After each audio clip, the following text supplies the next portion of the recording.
మండల కేంద్రంలో శ్రీ విద్యాభారతి పాఠశాల విద్యార్థులు రాజకీయ నాయకుల వేషధారణలతో మహనీయులు అంబేద్కర్, బాబు జగజీవన్ రావు విగ్రహాలకు శుక్రవారం పూలమాలలు వేసి నివాళులర్పించారు.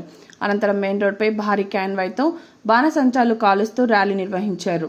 అనంతరం పాఠశాలలో నిర్వహించిన స్వపరిపాలన దినోత్సవం ఉపాధ్యాయుల వేషధారణతో తరగతి గదిలోకి వెళ్లి విద్యార్థులకు పాఠాలు బోధించారు.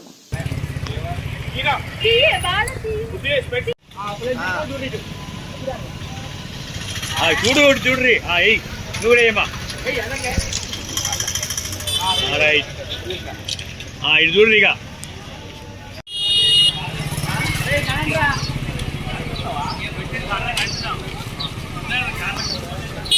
Hey,